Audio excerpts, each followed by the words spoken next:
Ce qui est sorti, ça va être en anti-haul parce que, bonjour, je suis étudiante, j'adore le milieu de la beauté, du maquillage, mais j'ai pas beaucoup de budget, donc j'achète à peu près rien. Et aujourd'hui, on va parler de ce qui est sorti dans les 2 dernières semaines, et qu'est-ce que j'aime, qu'est-ce que je trouve cool, qu'est-ce qui m'énerve, et voilà. Avant de commencer, le concept des anti-hauls a été créé par Kimberly Clark, et je suis aussi inspirée de Samantha Marsh qui a créé le concept des Will I Bite. Si vous êtes intéressé par ce look, je l'ai filmé, pas en disant ce que je fais, mais je parlais de Galactic Football et c'était fun. Ça devrait être la prochaine vidéo sur cette chaîne, normalement, si je fais bien mon travail. Alors, Jaclyn Hill a décidé de ressortir une ligne de rouge à lèvres nude. Si vous n'êtes pas au courant, Jaclyn Hill avait, il y a 2 ans, sorti une ligne de rouge à lèvres nude, mais au lieu d'être en forme de rouge à lèvres liquide, c'était des rouges à lèvres des rouges à lèvres normaux, comme ça. Et il se fait que dans les rouges à lèvres, il a été trouvé des bouts de métal, de plastique, il y en avait qui avaient des genres de trous, il y en avait qui avaient des fibres, il y en avait qui avaient de la moisissure. C'était une des pires sorties maquillage qui n'ait jamais eu lieu. Ils ont remboursé tout le monde et après ils ont sorti des highlighters qui étaient édition limitée mais qui sont restés 1 an. Et puis ils ont sorti des box de mystère pour la Saint-Valentin. Et puis ils ont sorti les blushs et bronzers duo dont j'ai parlé la semaine passée, où j'étais en mode ça va, c'est correct, même si allez voir la vidéo de Samantha Ravendal. Tous les gens que je vais citer seront au moins dans la description et peut-être dans le petit, où elle montre que les couleurs sont pas ultra inclusives et surtout pas très bien réparties. Et en parlant de couleurs pas inclusives et pas très bien réparties, nous avons cette ligne de rouge à lèvres nude. Je tiens à dire qu'ils ont dit nude, pas neutre, nude. Qu'est-ce que ça veut dire nude? Ça veut dire que ça dépend de la couleur de peau de la personne. Ce qui veut dire qu'il y a 2 couleurs foncées et qu'il y a une quantité de couleurs claires sans fin, et du coup que c'est pas du tout inclusif et qu'il y a beaucoup plus de choix pour les personnes à la peau claire que les personnes à la peau foncée. Voilà, ça c'est la première critique que j'ai pour cette ligne. Mais c'est pas la seule. Alors, je tiens à dire que je ne vais pas critiquer Jaclyn Hill pour son rapport avec l'alcool, son poids, la manière dont elle dépense son argent. C'est pas mes affaires. Et je sais qu'il y a beaucoup... Jaclyn Hill est une des personnes qui est bien harcelée sur les internets pour ce genre de choses. C'est pas de ça que je parle. Ce que je veux parler, c'est du fait que pour les rouges à lèvres d'il y a 2 ans, on n'a jamais su ce qui s'est passé. Elle a fait une vidéo et après, elle a dit que tout ce qui était dans la vidéo était faux. On n'a aucune idée de ce qui s'est réellement passé il y a 2 ans. Et du coup, là, pour la sortie de ses rouges à lèvres, elle a sorti une vidéo sur son compte à elle et sur le compte de la marque qui est en mode « Ouah, je suis tellement une boss babe qui sort, qui arrive à être là contre je sais pas quoi. Et je suis là et c'est tellement courageux ce que j'ai fait. » Non. Non. Ce qu'il a fait, c'est pas du courage, c'est de la manipulation émotionnelle, c'est utiliser une relation parasociale de ses abonnés pour elle. Une relation parasociale, pour ceux qui ne savent pas, c'est quand on sent qu'on a une relation avec quelqu'un qui ne nous connaît pas. C'est le cas avec les célébrités, les influenceurs, et ça peut être des cas à toute petite échelle, par exemple un crush sur quelqu'un qu'on ne connaît pas à l'école, j'en sais rien. Donc elle joue sur les relations parasociales parce qu'elle sait que ses fans vont la soutenir et vont attaquer les gens. Voilà, c'est la manipulation tout simplement. Ce qui serait courageux, c'est de dire ce qui s'est réellement passé il y a 2 ans, d'être honnête, d'accepter et pouvoir repasser sur rien. Moi j'étais en mode, voilà, c'est quand même courageux de Jaclyn Hill de continuer à pousser cette marque, de ressortir des choses, etc. Malgré le fait de cette première sortie qui était un désastre absolu. Ça, je peux dire que c'est courageux. Mais la manière dont elle manipule son audience est... Ah, ça m'énerve. Genre, c'est vraiment une des pires techniques de marketing et je déteste ça. Alors, on va parler de ça m'énerve à... Quoi? Donc, il y a Kat Von D, si vous ne saviez pas, est une tatoueuse qui avait lancé une marque avec un gros conglomérat qui s'appelle Kendo. Et Kat Von D il y a 2 ans à peu près, 2-3 ans, est apparue comme anti-vax et du coup elle a subi un boycott de masse. Le boycott a tellement bien fonctionné, la preuve que le boycott ça fonctionne, que la marque qu'elle a été virée, enfin que Kendo a racheté sa part et Kendo a décidé de renommer la marque KVD Vegan Beauty. Le KVD voulant dire Kindness, Vegan Discovery, et puis Vegan Beauty. Ce qui veut dire que la marque s'appelait Gentillesse Vegan, Découverte, et je crois qu'il y avait Et faire du bien, Vegan, Beauté.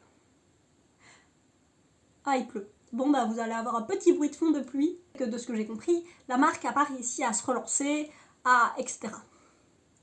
Et du coup, ils ont décidé de changer de nom.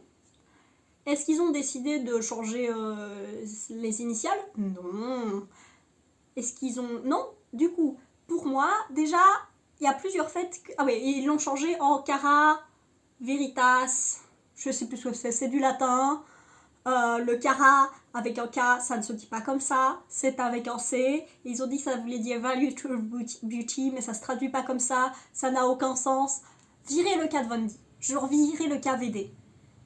Le truc, c'est que déjà, avant que Kat Von D arrive comme anti-vax, la marque était déjà en grosse perte de vitesse. Donc déjà, il y a ça qui est que la marque était déjà en train de se casser la gueule. En plus, elle subit un boycott de masse, ça n'aide pas. Ensuite, il y a le fait que la marque... Il y a plein de gens qui savent pas que Kat Von D a quitté la marque. Ils savent qu'ils l'ont boycotté, mais vu que c'est toujours KVD, bah, ils pensent que c'est toujours Kat Von D. Et pour moi, le seul moyen de... Enfin, je me doute bien que ils gardent le KVD pour une histoire de... On garde le packaging et les formules qui fonctionnent. Mais, genre, en vrai, changer totalement le nom et totalement l'esthétique et repackager tout. Juste, pour moi, c'est la seule chose à faire. Parce que la marque, elle va juste continuer de se casser la gueule. Je pense pas que renommer juste les initiales. Il faut être quelqu'un qui est déjà impliqué sur YouTube ou sur Instagram, qui suit et tout ça. Je pense que personne n'est au courant. Sincèrement. Alors, dans les mauvaises idées, je pense que c'est les Razmoket qui ont fait une collection avec Funko Pop par une marque qui s'appelle Tess Beauty New York et qui ont décidé de sortir 16 horreurs. Je suis pas la personne qui est la plus fan de Funko Pops, il faut dire ce qui est. Mais décapiter des bébés pour mettre leur tête avec des yeux noirs comme ça sur des glosses, mais qui a cru que c'était une bonne idée? Ces choses font peur. Il y a elle, je pense que j'en ai pas parlé la dernière fois, qui a sorti cette palette avec Chipotle. Alors moi je pensais que c'était genre une marque de Doritos. J'étais sûre et certaine que c'était un truc genre des Doritos, mais non, c'est une ligne de restaurants aux États-Unis. Et en gros, la palette a l'air toute pas bien rangée parce que les choses, enfin quand on va se servir, apparemment le display ressemble à la palette. Et c'est super intelligent. Et le gloss, c'est comme de la sauce salsa. Et l'éponge de maquillage, c'est un petit avocat. L'éponge de maquillage est absolument trop cute. J'adore cette éponge. Je salue Elf qui arrive à faire une collab avec de la nourriture qui est mi-mignonne, qui fait sens avec exactement à quoi ressemble la nourriture. Je salue. J'ai oublié de dire que c'était la semaine des blushs et des collabs random. Là, on a eu des collabs random. Maintenant, on a les blushs. Il y a Colourpop et Makeup Revolution qui sortent des blushs qui sont un peu sérum, douilles, tout ça. Voilà. J'ai pas entendu énormément du bien des blushs de Colourpop jusqu'à maintenant. Mais il faut dire ce qui est, les blushs crème et liquides sont à la mode. C'est super intelligent de sortir ça maintenant. Voilà. C'est intelligent. C'est tout. Et je trouve ça drôle que Makeup Revolution ait réussi à sortir un truc en même temps que Colourpop. Parce que parfois ils copient Colourpop, mais là c'est pas une copie vu que c'est en même temps. Je trouve ça un peu drôle. Il y a Melt aussi qui sort des blushs crème et les couleurs sont super belles, elles sont super chaudes et en vrai elles sont assez larges et c'est pas les couleurs qu'on voit habituellement. Et ça c'est ce que je trouve cool chez Melt, c'est que les couleurs qu'on trouve sont pas les couleurs qu'on voit partout. Et la dernière sortie en blush dont je voulais parler, c'est ces blushs de chez Moira, je pense que ça se dit comme ça, et Ils sont tellement beaux. C'est un ombré avec un embossing. Alors, j'ai parlé dans ma dernière vidéo qui s'appelle genre les raisons pour ne pas acheter quelque chose ou un truc dans le genre. Enfin, je la mettrai dans le petit. Que un embossing, je les ai même utilisés comme exemple dans cette vidéo. Un embossing, c'est un truc qui va disparaître assez vite d'une poudre. Donc, ça sert à rien de l'acheter pour ça. Mais qu'est-ce qu'ils sont esthétiques à voir comme ça. Et même le gradient, et il y a des couleurs un peu différentes et tout. Ils sont magnifiques ces blushs. En parlant de trucs que je trouve juste cool, il y a Propa Beauty qui est une marque qui avait sorti une première ligne de nude faite par des personnes avec la peau plus foncée, pour des personnes avec la peau plus foncée. Je vais mettre la ligne d'origine et les nouveaux qui sortent, c'est des rouges à lèvres plus rouges et berry, genre, je sais pas, bordeaux et des couleurs mauves et tout ça. Et bah ça c'est une ligne inclusive. Et j'ai entendu que du bien, c'est parce que c'est une marque américaine, du coup taxe, douane, tout ça, c'est beaucoup trop. Mais je trouve que leur démarche est vraiment cool et qu'à chaque fois les couleurs sont magnifiques et que je les ai vus porter par plein de gens de plein de couleurs de peau différentes et que voilà, Jacqueline Hill Cosmetics, ça c'est une ligne de couleurs qui est inclusive, pas ces deux teintes foncées à la fin. Est-ce qu'il faut que je dise que Colourpop a sorti une palette de neutres avec un pop et que c'est OSF et que c'est la même et que c'est la même collection et j'en ai marre? On a aussi Sigma qui a sorti plein de palettes et c'est un peu toutes les mêmes. Je trouve que les palettes de base, Sigma, les nouvelles palettes, les allongées avec, je crois que c'est 14 couleurs, ont réussi à avoir plein de mélanges de couleurs super intéressants, à pas faire que du neutre, à faire des trucs un peu intéressants qui sortent de l'ordinaire tout en restant très portables. Et là, mais j'ai l'impression que c'est toutes les mêmes. Je les ai pas encore vues porter, donc je sais pas si les couleurs sont vibrantes et qu'elles ressortent, etc., qu'il y a des duochromes ou quoi comme, mais je trouve que c'est un peu fort toutes les mêmes, genre elles ont toutes une couleur crème, elles ont toutes un brun moyen. Quoi qu'il en acheter une, oui, toutes les acheter, mais non, non. En parlant de neutre, il y a Indash qui a sorti sa marque. J'en ai déjà parlé au dernier épisode, je pense. Indash, un super maquilleur qui a une super chaîne YouTube. Allez la voir, c'est trop bien.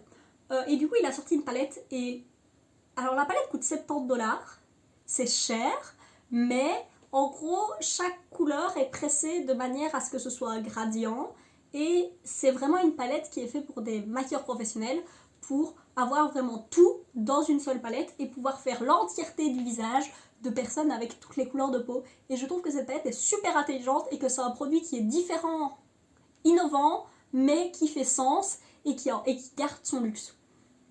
Je trouve ça trop bien, voilà. C'est jamais un produit que moi j'achèterais parce que j'en ai aucune utilité, mais je trouve ça super cool comme sortie.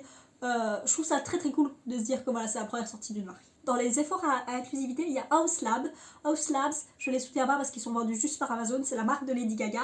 Mais regardez-moi ces couleurs de crayon à sourcils. J'ai jamais vu autant de... Peut-être Anastasia, peut-être que les poudres d'Anastasia ont autant de couleurs. Mais je trouve que c'est vraiment ultra inclusif, que n'importe qui pourrait trouver sa couleur. Il y a 2 teintes différentes pour les gens avec les cheveux roux. Franchement, c'est le premier produit d'House Lab où je suis en mode oui, clairement, ça valait la peine que ce soit House Lab qui le fasse. Continuons sur l'inclusivité. On a Fenty. Alors rapidement, il y a Fenty Air qui arrive. Et oui, bien sûr, il y a Fenty Beauty qui marche. Il y a Fenty Skin qui marche super bien. Fenty Air, bien sûr. Une marque à Sephora pour des personnes avec peut-être des cheveux plus crépus ou crôlés. Oui, c'est logique. Et LVMH sait ce qu'ils font en mettant de l'argent là-dedans. Bien sûr. Mais du coup, il y a Fenty Beauty qui sort un fond de teint pour le corps. Et alors, ça coûte super cher. Ça coûte genre presque 50$, je pense. Mais c'est super grand. C'est genre 3 fois et demi le volume d'un fond de teint normal. Et j'ai vu plein de gens qui disaient oui, mais si t'es pas influenceur, ça n'a pas d'intérêt d'acheter ça. Et voilà, parce que t'es pas sur les photos, du coup. Mais en vrai, déjà je trouve que ça sort bien avec Fenty Beauty de sortir ce genre de produit. Parce que déjà elle a sorti une ligne assez inclusive, machin, tout ça. C'est un truc avec très très peu de couvrance, qui est un peu glowy. Elle avait déjà la Body Lava, je pense. Mais surtout, j'ai vu des gens qui parlaient, et surtout dans les commentaires de, je crois que c'est les commentaires de Trendmood, mais peut-être que j'ai vu dans des commentaires sous une vidéo qui en parlait, c'est que c'est pas juste les influenceurs. Le fait est que, on va aller deep pour 2 secondes, c'est que toute la société fait que on pousse sur nous des complexes qu'on peut avoir et du fait que notre corps n'est jamais assez parfait. Et du coup, suite à ces complexes, la société va essayer de nous vendre des produits pour remplir ces complexes. Toute l'industrie du régime, c'est ça, c'est faire croire aux gens que être mince est la chose à être, comme ça on peut vous vendre des produits minceurs. Et là, ça rentre un peu dans le fait de, on vous dit qu'il faut que vous ayez une peau parfaite, et du coup on va vous vendre des produits qui vont vous donner une peau parfaite. Et oui, dans un monde idéal, on n'aurait pas besoin et on pourrait boycotter toutes ces choses-là et tout le monde serait à l'aise dans son corps et tout irait bien. Mais pour les gens qui subissent ce genre de pression tous les jours, moi je suis contente que ce genre de produit existe pour que tout le monde puisse avoir accès à ça et être à l'aise dans son corps, même si ça demande des petits changements et des petits ajustements comme ça. C'est mon avis. Il y a Coming to America, je sais plus comment le film s'appelle en français. C'est le film avec Eddie Murphy qui arrive à New York. Et je mettrai le titre ou l'affiche en français. Et du coup, il y a un deuxième film qui a été produit qui sort sur Amazon, donc je ne le verrai pas. Et du coup, il y a Uma Beauty qui est une marque, qui est la marque qui a lancé l'organisation, qui a lancé Pull Up for Change. La personne qui possède la marque Uma Beauty a lancé le Pull Up for Change et ça a lancé Make It Black et tout ça. J'essaierai de mettre des liens en description là-dessus parce que c'est super important. Mais du coup, il y a Uma Beauty qui a sorti cette collection et autant j'en ai pas grand chose à faire du thème parce que c'est pas un film de mon enfance, mais qu'est-ce qu'elles sont jolies ces palettes. Genre la longue palette allongée, et je trouve que c'est une palette de neutre mais avec de l'intérêt qui a quand même un peu de puissance. Les 2 petites palettes sont super belles, la palette d'highlighter, genre les swatchs, voilà, c'était le moment où cette collection est trop belle. Mais ouais, je sais pas, j'avais vraiment pas grand chose à parler, après pas grand chose d'intérêt. Donc si les marques ne font pas des choses qui m'énervent, franchement, moi, je suis contente. Sur ce, j'espère que ça vous aura au moins fait sourire, que vous passerez une belle journée. Des bisous, ciao.